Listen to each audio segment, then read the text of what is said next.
Madam President, the Senate's job is to decide how best to carry out its duty of advice and consent in the situation before us. Thankfully, we are not without guidance in making that judgment.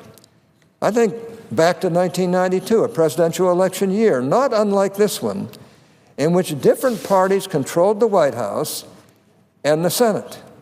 Judicial Committee Chairman Joe Biden, now Vice President, friend of mine, came to this very floor on June 25, 1992, and delivered what he said was the longest speech in his then 19 years in this body.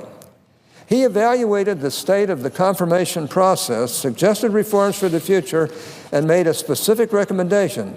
He said that if a Supreme Court vacancy occurred in that presidential election year, President George H.W. Bush, quote, should consider following the practice of a majority of his predecessors and not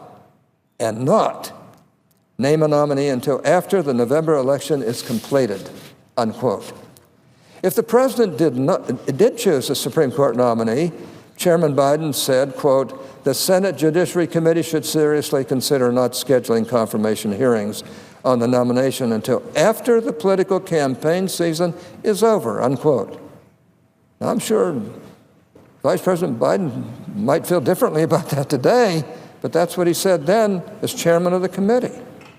In other words, deferring the confirmation process until the next president was in office was the most appropriate way for the Senate to fulfill its advice and consent role. Then Chairman Biden listed several factors that led him to this recommendation. And every one of these factors exists today.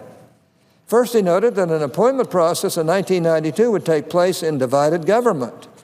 Different parties also control the White House and Senate today. Second, he said that presidents had recently made controversial Supreme Court appointments, noting that those nominees received a significant number of negative votes in the Senate. Again, the same is true today. President Obama's appointments of Sonia Sotomayor and Elena Kagan, for example, are both among the top 5 most opposed Supreme Court nominees in history, or should I say appointees in history.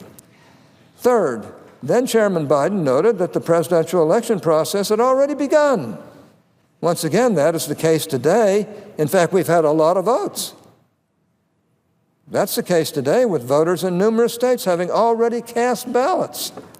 Fourth, Chairman Biden said that the confirmation process itself had become increasingly divisive.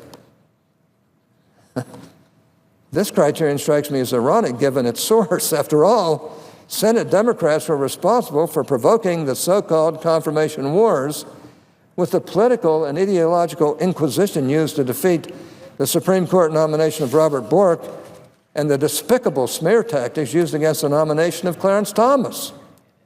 And by the way, I remember when Miguel Estrada was nominated by a Republican president, and they did everything in their power to stop him from even being on the District of Columbia Circuit Court of Appeals, or Circuit Court of Appeals for the District of Columbia.